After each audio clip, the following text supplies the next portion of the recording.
Hello， 大家好，歡迎嚟到我嘅 YouTube channel。咁今日咧又同大家開箱電視盒子。咁而今次要開箱嘅電視盒子咧係最新到貨嘅極影 G12。咁英文咧就叫 Get Max。咁到底呢隻電視盒子有啲咩賣點呢？咁呢隻電視盒子咧咁嘅賣價咧就1680。咁點解可以賣到咁貴呢？咁首先啦，咁其實佢聲稱咧就係佢個穩定性咧可以媲美到呢個小雲盒子啦。咁其一啦，咁其二咧佢就係佢有呢個小雲盒子都冇嘅功能。咁佢最大嘅功能咁就係好似華為盒子咁樣，佢可以喺手機都可以睇到嘅，不過就只限呢個 Android 手機。咁我就覺得啦，咁呢隻盒子如果佢真係可以小雲盒子咁樣咁穩陣啦，咁同時又可以好似華為盒子咁樣可以喺手機睇到嘅話，咁我覺得呢一隻盒子都應該係值得睇好嘅。咁所以呢一集裏邊咧，咁就同大家做個開箱。咁喺開箱之前咧，同大家賣個廣告先嘅。咁其實我哋嘅 YouTube channel 已經開咗個會員資格啦。咁做咗會員有啲咩好處咧？咁其實我哋 set 咗3個級別嘅會員嘅。咁首先第一個級別最入門嘅 basic 咧，就係支持博主，即係支持我咧去同大家去拍多啲片嘅。咁大家都知道拍片係需要時間、人力、物力啦。咁如果大家都對我嘅影片有興趣啊，中意我嘅影片嘅話咧，咁都希望大家可以支持一下嘅。咁你哋嘅支持都係我嘅動力。咁第二個級別咧就係 VIP， 咁做到 VIP 有啲咩好處咧？咁就係可以解鎖一啲秘密內容。咁大家都知道，其實我哋平時如果拍電視盒子嘅開箱咧，咁其實本身都係冇問題嘅。咁我只係純粹分析下個電視盒子有啲咩賣點啊，有啲咩好處啊。咁但係最尷尬同埋令到我有好大風險嘅地方咧，就係我教埋人哋點樣去安裝 app 呢一個咧係最大嘅問題，我唔可以咁做嘅。咁所以咧，我就將我平時開箱嘅影片啦，同埋點樣去裝 app 嘅影片咧，我就會分開去。咁點樣去裝 app 嘅影片咧，就會放落去第二個級別嘅會員度。咁如果大家想知道點樣去安裝 app 嘅話咧，咁就可以去俾錢啦。咁去第二個級別嘅會員，咁咧就可以睇到一啲隱藏咗嘅內容嘅。咁第3個級別嘅咧就係 SVIP， 都係最高級嘅。咁呢一個 SVIP 有啲咩好處咧？最大嘅好處咧就係我可以上門幫你去裝埋。咁有啲人可能住得好遠啊，唔方便過嚟去我鋪頭買盒子啊，又或者有啲老人家可能連遙控都唔係咁識用嘅，咁就想我去過去教佢哋用啦，幫佢哋點樣去裝盒子啦。咁咧呢種情況啦，咁我就可以選擇呢一個級別，然後我就會約個時間咧，咁就直接去你屋企幫你去安裝嘅。咁首先呢個電視盒子嘅包裝盒咧係一個黑色嘅包裝盒設計啦。咁左上角咧就寫住呢個極影嘅 logo 啦，然右上角咧就寫住 G12個型號名嘅。咁而封面咧你都見到個電視盒子個樣啦。咁佢個盒子係黑色，而且有個好似 X 嘅符號咁樣啦。咁中間咧就會有呢個極影嘅字眼嘅。咁再睇埋下邊啦，咁其實下面佢就有少少呢一個電視盒子嘅賣點啦。咁譬如佢可以支持呢個1000M 嘅光纖寬頻嘅插嘅 LAN 線啦。咁亦都支持呢個8K 嘅Ultra HD 嘅解像度啦，咁亦都支持個4GB RAM 啦，同埋64GB ROM 嘅。咁另外睇埋側邊啦，側邊亦都有少少賣點嘅。咁佢要支持呢個藍牙嘅5.2啦，咁去運行呢個 Android 嘅12作業系統啦，同埋佢支持呢個語音辨識嘅。咁 WiFi 6啊呢啲佢都會支持嘅。咁包裝盒背面啦，咁都係啲大頭盔嘅嘢咧，都係話佢呢個盒子係支持互聯網嘅，咁所以客戶咧可以自己喺連咗互聯網之後自己 download 第三方嘅 Apps， 咁但係就唔關佢哋事咁樣嘅。咁而左下方啦，咁亦都話咗啦，呢個電視盒子咧，淨係可以喺全世界使用，但係除咗中國大陸唔用得之外，咁就算你用 VPN 啊或者其他啲翻牆嘅軟件啦，咁都唔可以用到嘅。好，咁我哋而家睇下包裝盒入邊有啲乜嘢先。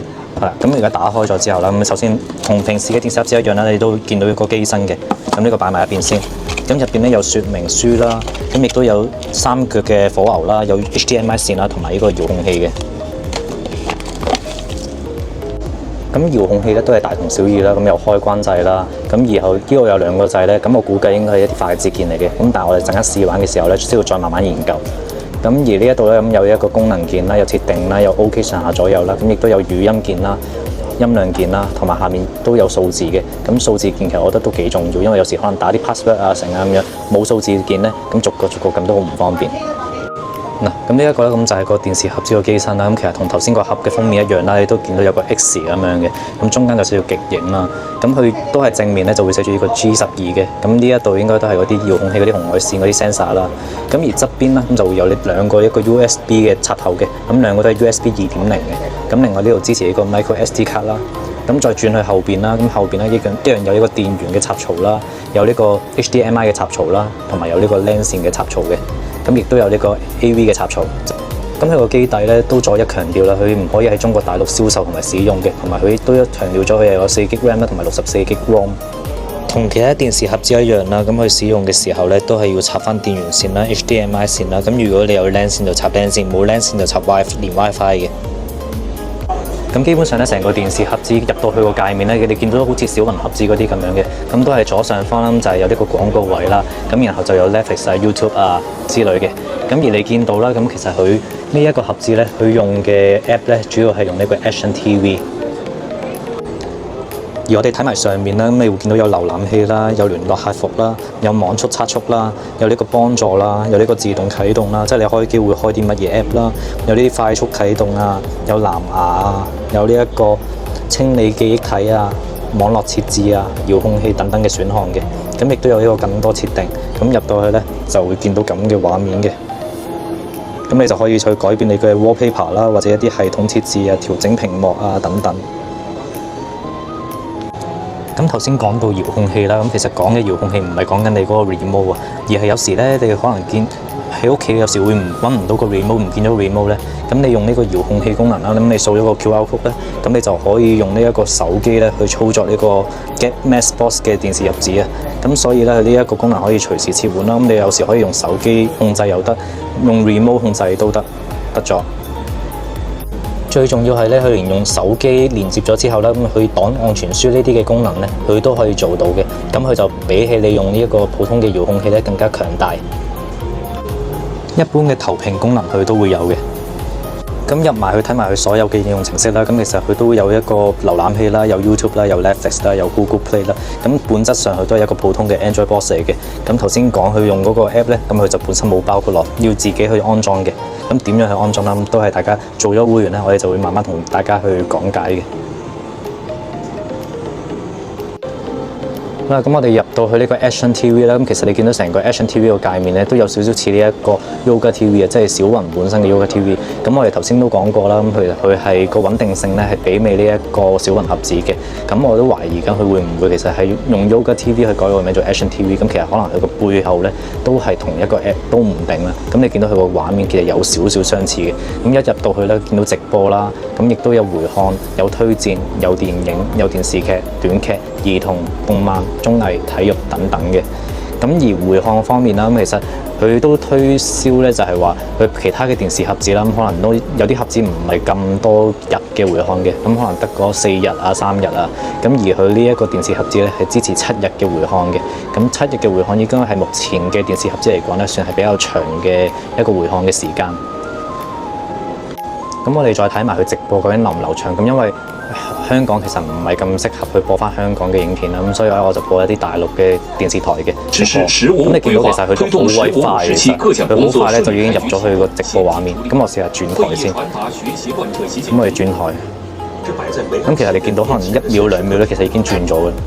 咁我覺得個速度都相當快，相當流暢。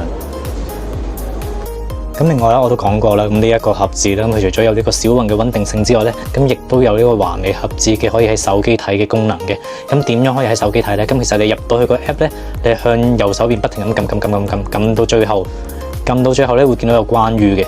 咁關於咧，咁入邊就會可以叫佢掃描個 QR code 咧去下載一個手機 app。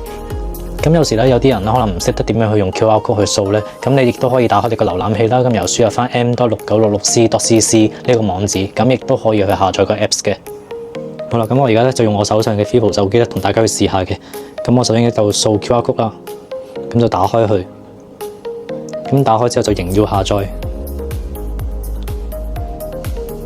咁就等佢撈。咁下載完之後咧，撳入去咧，咁我哋就安裝翻啦。咁就安裝，咁佢可能會出現為應用程式與手機不兼容，無法安裝應用程式嘅。係啦，咁如果遇到頭先嗰種情況，咁應該點做咧？咁其實佢都有講到嘅。第5點咧就係話，如果不能安裝嘅話咧，咁就可能係手機系統存在相容問題，咁就掃描右邊嘅條碼重新安裝嘅。咁我哋就掃描右邊嘅條碼，咁就開啟，咁就仍要下載。咁我哋又喺度等佢睇下可唔可以安裝到啦。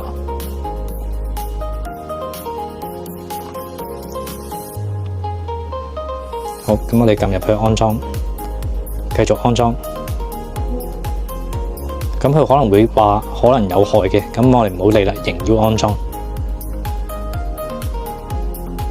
好，咁安裝完成，我哋開啟，咁就全部允許翻晒啦。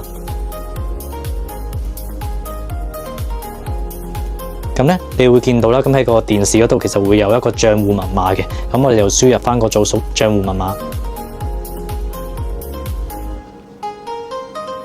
係啦，咁我哋入完之後咧，咁就按登錄。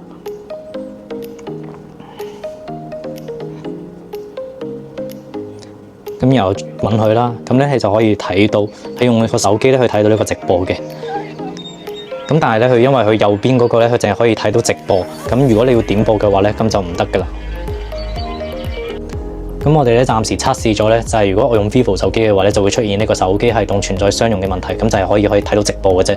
咁如果你有啲手機咧係支援嘅話咧，咁你就掃翻左邊嘅 QR code 咧，咁就可以睇到點播嘅。咁我哋都可以望埋個流暢程度嘅。咁其實你見到佢都轉台都好鬼快嘅。